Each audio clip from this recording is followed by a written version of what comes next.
Hello, everybody. This is the Braless Entrepreneur Podcast. You can check out all of our episodes at ditchthebra.com. Why the Braless Entrepreneur? Like, I happen to have a bra on right now. Like, it's not braless at the moment, but we just talk about mostly women entrepreneurs who are working from home, making tons of money, living their life the way they freaking want to. And the truth is, most of the time when we do that, we're in a t shirt and sweatpants and no bra. And that's why we tip the monitor up, right? Like, and as you get older, it gets really helpful because your boobs get lower and then you really have no risk at all of them being seen. But today we have an amazing guest. Her name is Ashley Mondor. Welcome, Ashley. Thank you for having me. Yes, I'm so excited. So Ashley is here in our very fabulous apartment studio. She's only the second guest to be in it. We turned this entire room into a studio because, Levi's a nerd and we bought the equipment and we wanted to be cool. And also I kicked him across the street to his own office where he has all of his nerdy stuff. So Ashley, I think you're probably the youngest guest that we have had so far. How old are you? I want to know how old you are. 36. You, damn. Okay. I thought you were younger than that. Really? But still, I still think you might be the youngest, but dang, you look so Thank young you. and gorgeous. It's the joy. I love that. Okay. I have looked you up a bit. I know that you have two podcasts. I knew that you had one, but you told me today you had two. And I've looked at the kind of work you do. I've met a couple of other people in this world that do that kind of work, but I don't actually understand it. Right. So I am not very spiritual. I became more spiritual recently when I went to Sedona, but for the most part, I'm super skeptical. I'm super not analytical, but like, I guess just skeptical. Um, but I feel some things in the world. And so I want to hear all about this because I'll say it like this. A lot of entrepreneurial women who are in things that are spiritual or nurturing or caring don't charge or charge too damn little. And I feel like it sounds like you have made a successful business out of doing what you love. So I want to know everything. So the first thing is, what the heck do you do? What do you call yourself? What's your profession? Okay. Yeah. I totally hear you.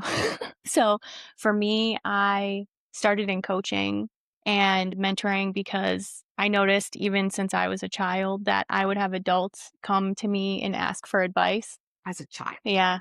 Like Okay. even in school, I would have teachers who would ask me questions just because they wanted advice or they knew I was a present listener. Like, give me an example of a question that a child asks, an adult asks a Maybe child. more like middle school. And what did they ask you? If Like, they were solve going my marriage? I've had teachers Shut up. who have asked me about marriages and if they had a partner come to them and ask them this, like, what would you do? Or like, I'm really struggling with something over here. What do you think? Or I just like ask you or to have you hold space, basically. Although back in the day they didn't call it that. Did that stress you out as a kid? No, No, you were fine with it. yeah, and I think it's just because I am innately curious about people. Okay. And so that's part of my work is being curious. And so my favorite thing is holding space and asking questions in order to see like what are the patterns people are running that they actually can't see because they're too close to it. Okay. So a lot of my work actually is rooted with the subconscious mind and seeing your limiting beliefs, your fears, anxiety, worry, your programming, your conditioning, and then also mirroring that with working with your heart because your heart has its own intelligence. I've never heard someone say that. Yeah. So tell me this. How is this different than therapy? Um, I personally have had 2 therapists, and the issue that I ran into is that we only talked about the past and we were ruminating about these things, where I was like, "This is not working for me, and it feels like I'm the problem, and why can't I break through these patterns?" Yeah. So I actually found coaching, and then coaching was like, "Okay, here's this pattern you're running. Let's break through it. And then where do you wanna go? What possibilities are you dreaming of? Like, what do you think is even what are you capable of?" And so that was the thing that led me to not only healing my own stuff, but then, you know We can cut that out. It was very sexy. Oh my gosh. I was trying to hold it back so bad. Okay, please. um, You were in therapy and they Yeah. were talking about the past. Yeah. And so I was like, this is not working for me anymore. And I want to actually not ever run this same pattern Mhm. again. And so I decided to go all the way into like finding out coaching, neurolinguistic programming, hypnosis, all these things so that I could start going to the root of stuff and then completely breaking through it and creating brand new patterns based on who I am now versus who I have been or who I have been conditioned to be. So I am a certified life coach, accredited entrepreneur coach, women empowerment coach, a whole bunch of coaches. And my education in coaching taught me that I don't want to be a coach. Like what you're taught Mhm. in traditional coaching, which I don't think it sounds like what you're doing from what you're explaining, is the person has all of the answers. They have all the answers. And I just think if they have all the answers, why would they pay me money to give them the answers? And so in traditional coaching, you're supposed to ask them questions and never give advice, never tell them the future, never tell them about your failures or make Mm, an introduction. You're just supposed to say, you know, oh, you have this within you. I think it's like just like you talked about therapy, I've had some amazing therapists, don't get me wrong. And I'm medicated and I needed to be, right? yeah. With psychiatrists and therapists. But some therapists, it's a lot like you said, like, how many times I talk about my childhood? Like, do we really need to talk about my childhood again? I'm 50. Well, I'm 52 now, but you know what I'm saying, Mhm. right? And so actually, I work with a coach now. He's also a therapist, but he's a coach and not a traditional coach. I want to sit down with someone and move forward. I want a goal. I want to get better. I want to achieve things. So it sounds like that's what you do, but I have never worked with someone or and understand at all, like, the heart has a voice and Mhm. that you're tapping into these things I can't see. I don't understand it. So, I guess I wanna go back. So, as a kid, these adults are asking you advice, which is so weird, and the fact that you're fine with it is even weirder, quite honestly, because I feel like that's a lot to put on a kid, but that's amazing that you knew your talent as a kid, right? And so, like, what happened as you continued to grow up as a teenager? Like, what other jobs did you have as you grew up? Mm. Yeah. I grew up where well, part of the reason people came to me is because candidly, I grew up in a home that was abusive. Mhm.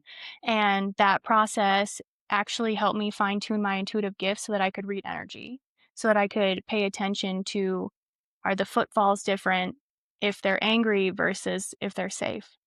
And I started learning how to intuitively diffuse situations when there was a lot of anger or miscommunication. So I learned how to harmonize spaces. And that led me into being able to hold space for people going through really big things in their life, whether it's like divorce or, internal stuff, Yeah. because I can read the energy, but also all of my work has taught me about nervous system regulation in your heart. And so when you are regulated, you're different, right? Like you're more responsive, less reactive, and things like that. That's actually how you can hear your heart more clearly. I'm gonna be honest with you. All I hear right that now for the past 2 years online is regulate Oh, your yeah. nervous system. I gotta be honest with you. We weren't regulating our nervous system 5 years ago. What the hell are people talking about? I don't understand what regulating your nervous system is. Can you please, like, simplify that for me? Yeah. 'Cause I don't know what it is. Right. So for me and my work, I primarily focus on creating coherence between your brain and your heart, Okay. meaning they're in harmony so that your breath is aligned with your brain being in a rhythm and your heart being in a calm rhythm. Oh, I've never experienced being calm. Maybe this is what the problem is. Is that it? Okay. Got it. But in this work, you have this window of tolerance for your nervous system. So when stressful things happen, we Mhm. have cortisol that jacks up adrenaline and things like that so that you can have your fight, flight, fawn, or freeze response. So that way you can get away from danger, right? Or whatever that looks like. Well, what happens in modern day society is that everything is dangerous. So you are always either fleeing or running away or being aggressive or, they call it being a Karen and things like that. Mhm. People are just so overregulated. So this work here is teaching you like if as an example, my favorite thing to do is to like breathe in for a count of 4 through my nose and then exhale out for a count of 8. And when you do that 3 times, you downregulate your nervous system. And I always make decisions from that place. Like, I face fears from that place, not from, "Oh my god, this could be an awful financial decision if I do that. If I do this, everything's gonna be ruined. Like, what could happen? Oh, I'm gonna be on this podcast right now," blah, blah, blah," versus, So I see a lot of people that do you know, for sure, I don't like second guess my decisions, but I've never been calm and healthy the way it sounds like you are. Um, I think that I am so decisive and I don't second guess stuff mm, because I'm going to do my best to make it the right decision. Levi always says, you make a decision and then you work as hard as you can to make it the right decision. But sometimes it's not. I'm like, what are you going to do? But I'm not going to spend years or months waiting to make that decision. I'm going to live my life now. But I've never taken a breath and calmed down first to actually make a decision. That sounds very pleasurable. Um, I think maybe part of the reason I make decisions like that is to not stay in that place of mhm. fight or flight, right? I'm just trying to solve it as quickly as possible. I do wonder what it would be like to make a decision as a calm person. Yeah, what's that like? Well, I'm for me, great, Yeah. but also because I know a little bit about you, do you remember when we looked at your human design chart? Yes. You're a generator, and generators move quickly when Okay. you are inspired.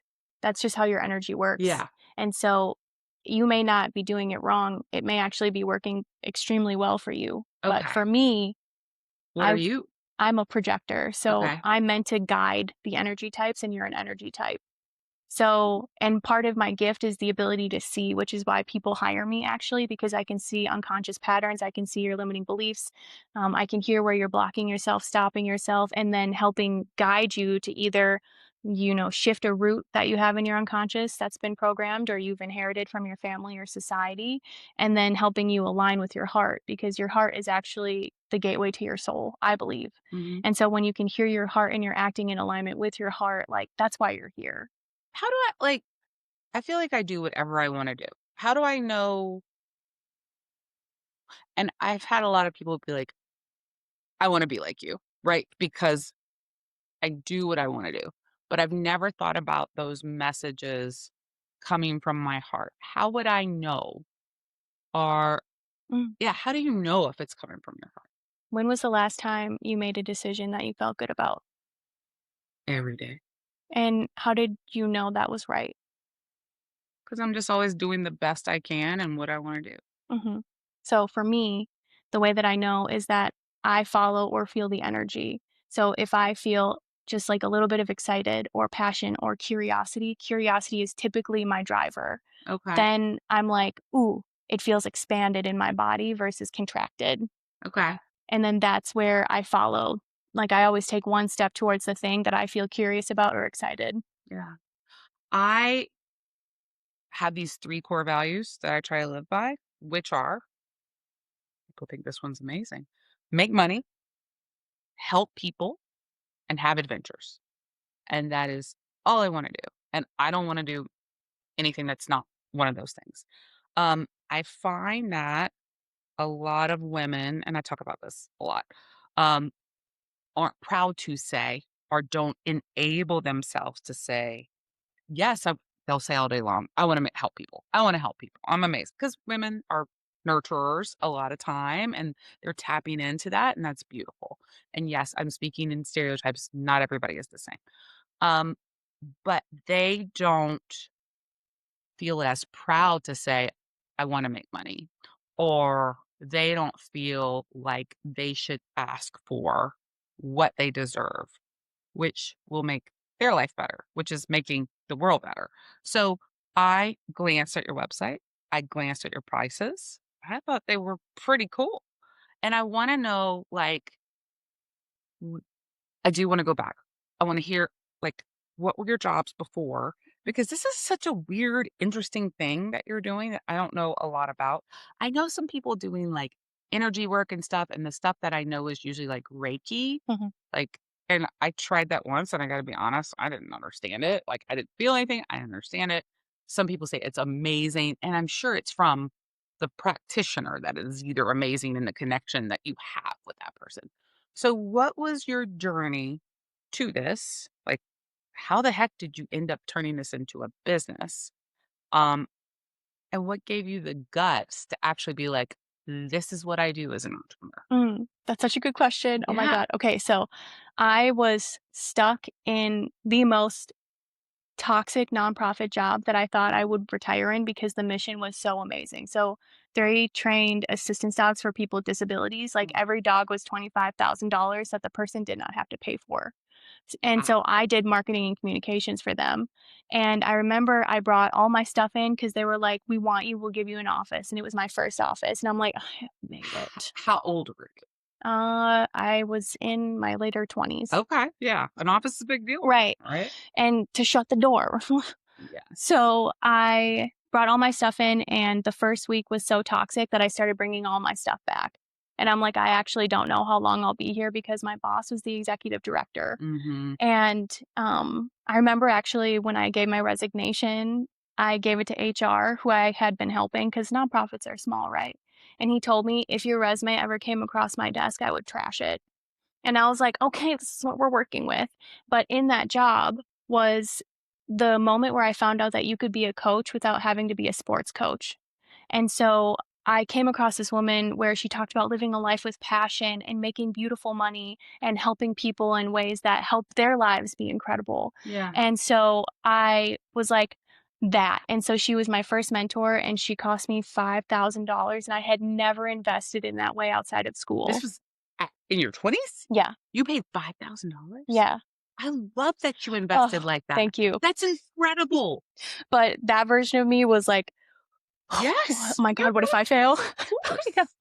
So, I decided Goosebumps. thank you. Yeah. I decided that I was going to continue building this business no matter what, just to see what could happen. And Right. so I didn't make it a year at that nonprofit. And I decided I'm going to try corporate America because I know that they have giving programs. And if I can be part of the giving program while making better money and also being able to build this business, everyone wins, right? And you were terrible at corporate America, right? I was there for 3 years and I burnt down to a crispy tater tot. I, like, damn near hit adrenal fatigue, it was awful. But that 3 years in, I built my business to a point where I was like, "Okay, I can make the leap." But during this time, I found, like, neuro-linguistic programming, hypnosis, so I got certified in all these things. I became a master Usui Reiki teacher, so I just followed my heart to the things that I was like, "What would make me a well-rounded practitioner?" Mm. For basically serving people in a way where we can go and work with their unconscious mind because your unconscious mind runs like 95% of your reality based on your programming, your idea or your identity, your limiting beliefs, your emotions, stuff like that. And so I was like at a point where I had enough in my safety net. I was like, if I had 30,000 in my safety net, I'm going to give it a go. Hell yeah. Yeah. So I quit my job and it was like, what have I done? Right. Yes. Did Cause you save 30,000 before you quit your job? yep. That's so awesome. Thank you. And at that time, I was so wired for scarcity that it was like watching all of the money, right? Like, okay, now I got to pay for my podcast platform or I got to pay for these things. Yeah. And, How long ago was this? How old were you? 30, I'm 36 now. I've been in business for 9 years. Oh my god. So it was early 30s. Okay. Yeah, I can't really pinpoint it. Yeah. So I was doing my business for 2 years and like having a great time and working with people and all that stuff. And then all of a sudden, it was like everything dried up. And I'm like, what is happening? Like, I do good work. I love this work. People refer their friends and family to me. Like, what's happening? And then I had to go back to corporate. Mm. But I realize now in hindsight, as a little girl, I had always thought if I made six figures, I'm successful. Yeah. I can pay for anything, like I'm good. And I wasn't making it in my business. And so I started panicking and I was like, oh, what am I going to do? And then my friend who had hired me at my first corporate job, who became one of my best friends, she had an opening on her team for a six-figure salary. Yeah. And she hired me knowing full well that I was going to quit so that I could go back into business. Right. hmm How long were you at the corporate job that time? 2 years. It's a long It time. was hellacious. I was in a corporate job at IBM. For 3.5 years, I was in my 20s. I was making good money. I just wanted to die. I can't follow rules. And listen, I was amazingly lucky because at one point at IBM, I had an amazing boss who showed me what great management was, who showed me what fun at work was. And he is still a dear friend, and he actually became the president of the company I owned many years later. And so I'm grateful because of that. But and I met one of my best friends too, Maria. So I should say that. But it was awful, and I felt so constrained, and I got in trouble for wearing slingback shoes because they told me my heels were inappropriate, and I'm like, "Do my heels distract you?" Like, I was such a jerk, but I was just like, I didn't understand it. That I was in my 20s. I'm sure things are better now, but, yeah, I can't see you in corporate at all. Uh, I'm yeah. too weird for corporate, You're to be super fair. weird, yeah. But I actually decided, because I thought in nonprofit because it's more relaxed, like I could be me, no. And then I was like so afraid to go to corporate because you are supposed to be a robot. And I'm like, oh my God, I can't do this.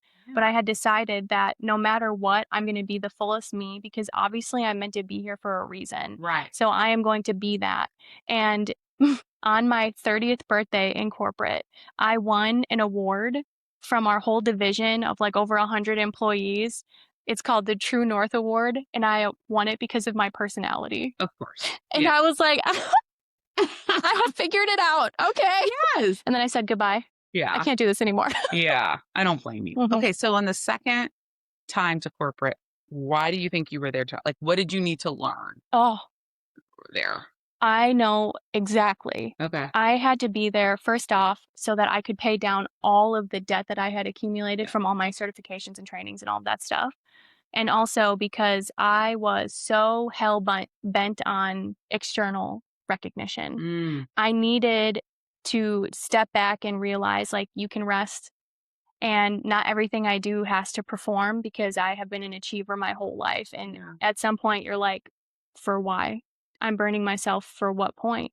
And so, on reflecting that, I was like, I had to go back so that I could just love me so fully that no one could decide whether I was worthy or not. And during that process, it's so cool because I got to reach a dream of mine. I became a published author for this multi author book. And just getting to go through a process and pay for it and, not worry about anything and pay down my debt. And like, I also decided if I got a six-figure job that I would be a walking blessing. And so I would go and like, I would buy strangers coffee and I would buy my whole apartment building like gift cards to my favorite deli and things like that. And like pay for part of my partner's rent so that they could work on their debt and all this stuff. And I know that that was part of why I was there too, and so like you, I have so much gratitude for it even though I am not a robot and that system is profoundly broken. But I think getting to go there and show people, like, I never lost me. And I talked about business all the time. I talked about astrology. I talked about energy. I even was invited to teach on mentorship and on Mm, nervous system regulation to help make that company better. yeah. Will they do anything with it now? I don't know. It doesn't matter. But those people who are in my sphere know what's possible because I was brave enough. Well, the company won't do anything with it, but like good for them for sponsoring it. And the people in the class will do something with it in their own lives. Like, so you affected people for sure. Okay. How many people do what you do? Like, not a number, but like, I've only met a few people that do. Actually, I've met no one that has all like I've met NLP people, I've met Reiki people, I've met intuitive healers, but I haven't met a lot of people that do. Why do you do so many things? That's my question. Because I'm curious. And because you can serve people Oh, better? yeah. Like, do you meet a person and say, "Oh, you need hypnosis," or "Oh, you need this"? Not everybody needs everything, No, right? Okay. and that's my thing. I just like having tools, and my favorite like, my signature offer is a one-on-one heart healing session, and it's tailored because I'm like, "Oh, I hear that you're not getting to the root of something, like, I can actually hear it in your energy," and I'll be like, hypnosis would be great for that," or, "It sounds like you're struggling with your own energy and regulating that. Oh, I can teach you EFT tapping," or and stuff like that, so I just like resourcing people, but I also get very bored if I have to do the same thing every single day. Yeah, And so I need different things to play with. that makes sense. Okay. So you've been doing this for 9 years, which is amazing. A lot of times because I mentor women entrepreneurs, and a lot of times, like myself, they have a full-time job and they're starting a company because, bills and eating and shit like that, right? So sometimes you have to have a corporate job. Sometimes you have to have jobs that you're not a fan of. Now, if you're not actively pursuing the life you want while doing that, I can't respect it. Like when people come to me and they're like, I hate my job, I hate my life, and I'm not doing it, they're not, I'm like, what job are you looking for? How are you preparing for something else? How are you preparing for a different relationship, whatever? And they're not like, I can't work for them for very long because they don't wanna change it, and I just can't do it. Do you feel the same way about when you come across people like that?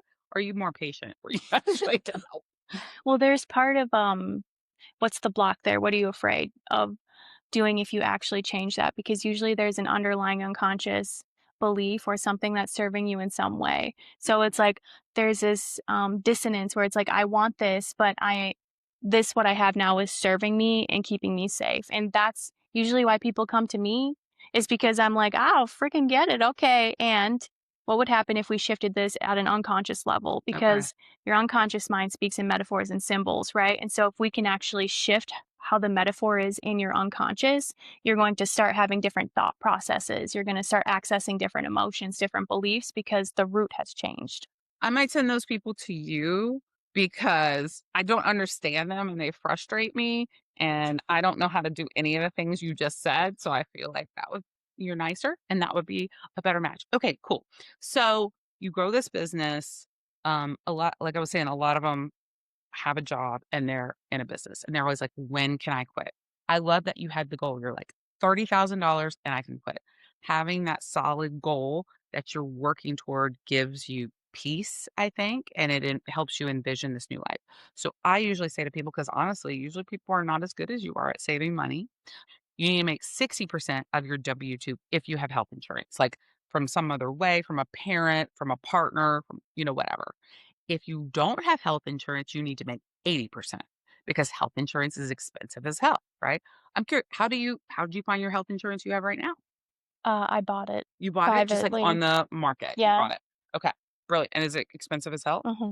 It's so when I was a business owner, well, when I was a business owner, I had a big staff. I bought everybody health insurance because it's so friggin' important, right? And it's expensive as hell, but like you need to do it to treat people well. And most of my employees were very young and they didn't really go to the doctor that much. So they were kind of like, whatever. But I was like, no, dude, you got it. Like, it's the number one way people go bankrupt in the country from medical expenses, which I didn't know until like 10 years ago because it sucks. But, and then after we sold that company, it was just us doing our own kind of business. And my husband, myself, and my kid, $2,500 a month. The 20 and it system. wasn't even that great of health insurance, Hmm. right? And so this is one of the biggest struggles I see with people who want to be entrepreneurs, affordable health insurance for especially if it's their family in them. So that's why I say to people, like, if you don't have health insurance, then you need to be making 80% of your W-2. And a lot of times they're like, well, why wouldn't I wait to get to 100%? I'm like, because of taxes, right? Because you should have your LLC and your EIN, which by the way, your EIN is free. You don't need to be paying for it. Some people don't understand that. Your LLC, you don't need a lawyer to do it. It's very easy and cheap to do online. And then you should get a good CPA, a good accountant to work with hourly because you're small at first. And you can make up that 20% by having legitimate business expenses, right? So you don't need to wait until you're making 100%. And I've actually never heard another mentor give a specific number. And you are really interesting because most people don't say, when I have this, I feel comfortable taking the plunge. And they never come up with a number. So I just want to put that out there for people that need that. Okay. So how do you do your work? Is it in person? Is it virtual? Like, how do you do that? Virtual.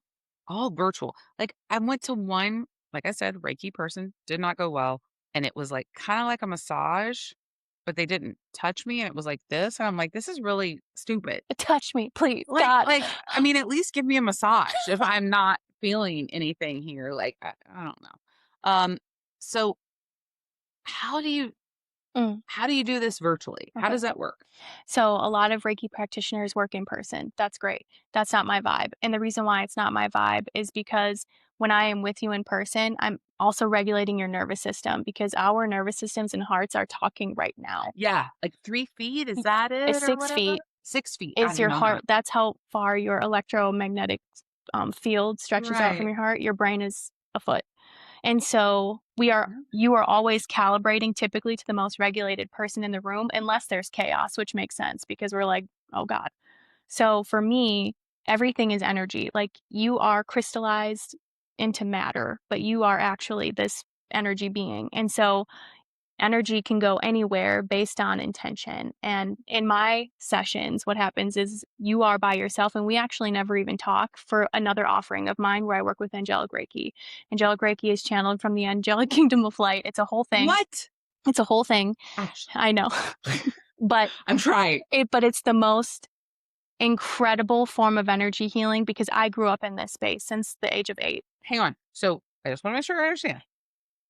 You're on a virtual call with someone, angel what is it called? Angelic Reiki. Angelic Reiki. Mhm. You're on a call, you're not touching them. There's no did you say you don't talk?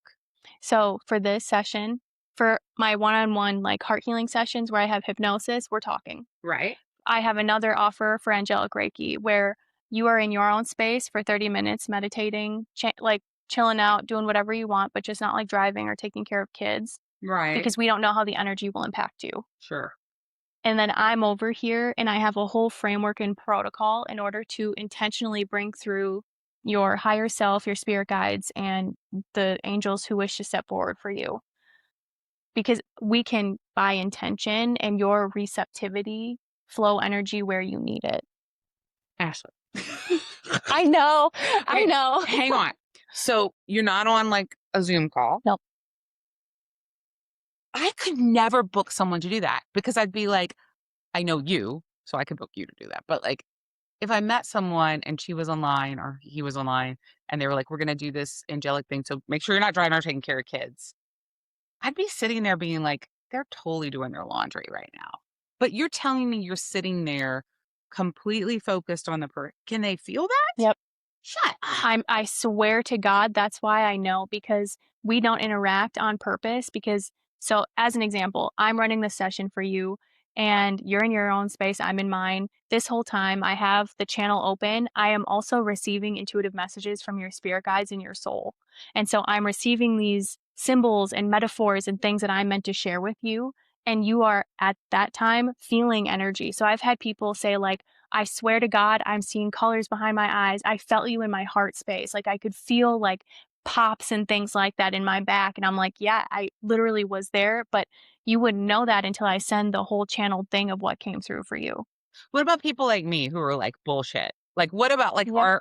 does that happen for them or does it have to be someone who's like actually bought into it and believes that? I So mean, I would imagine it takes faith. it does take Yeah, yeah. faith. Okay. And also, all healing is like through you. You're the one who is healing. Your Okay. receptivity is the magic. Yeah. But most people who work with me are like, I love your stories. I'm curious. I want to feel this. They're never like, prove it. Yeah. Because why would you spend money? Right. Like for me, these sessions are $333. Like Good. no one is just gonna go out and be like, prove it to me. They're gonna be like, oh, I'm actually really curious.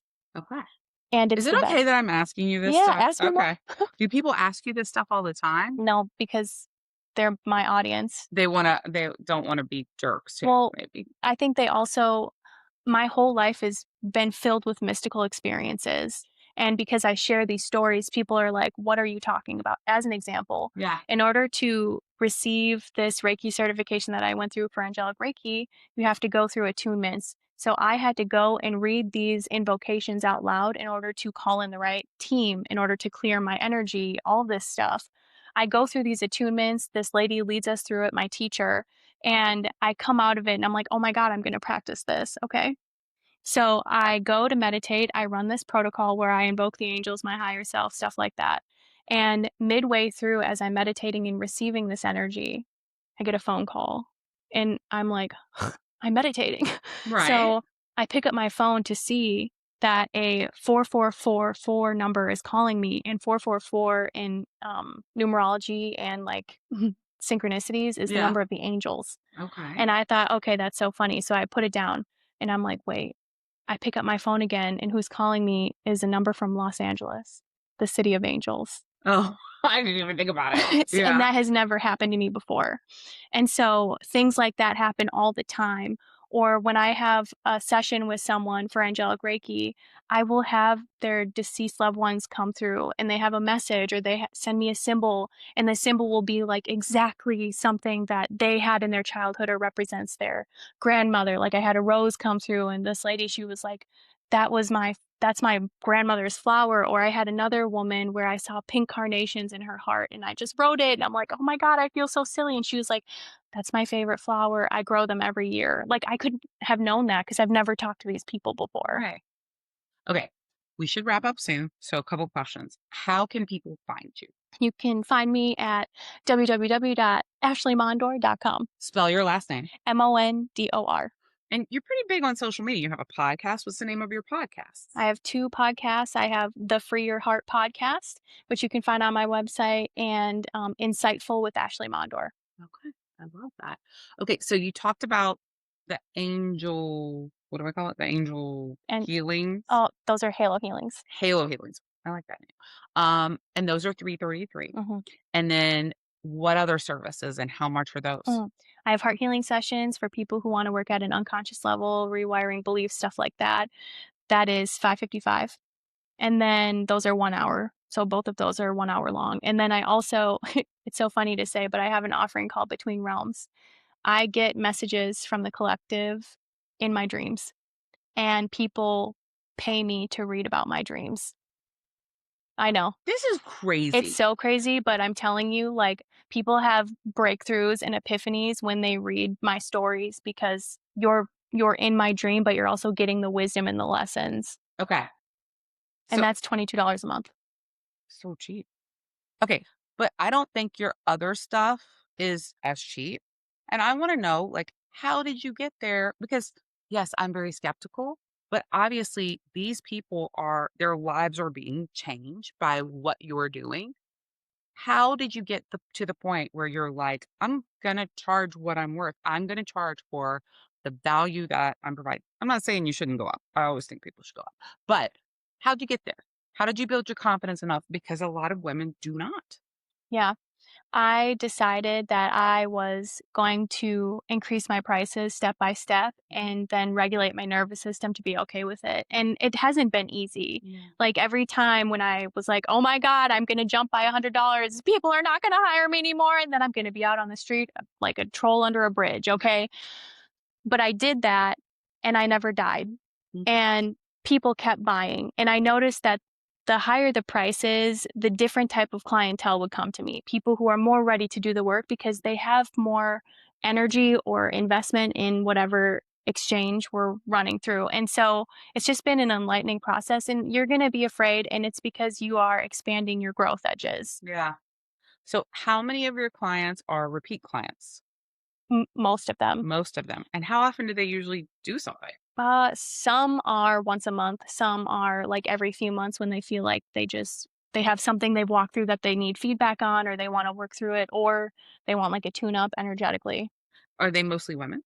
Yeah. Okay. You Some work men, with though. any men? I have, yeah. Okay. And usually it's interesting for men, they always focus on money. That would be me. Absolutely. I would be the same way. Which is cool. Yeah, that's totally cool. Okay. So, and people, how did they find you initially? Social media, or Okay. they have an experience with me, or I say something that shifts something for them, and then they tell their friends and family. They're like, "You gotta meet this human being," and I'm like, "Yes, come my way." Yeah. So, but there's not a lot of people in the world that do what you do, are there? I think in the spiritual space, yeah. Really? Mhm. But I know that it's only going to grow the more consciousness evolves. Okay. All right. Is there anything I should have asked that I didn't ask that Y people should know? You asked a wonderful question to your friend, the doctor, Doctor F. Oh, Dr. Francois Booker Drew. Yes, Okay, what did I ask her? you asked her, about what is a way that people could help you.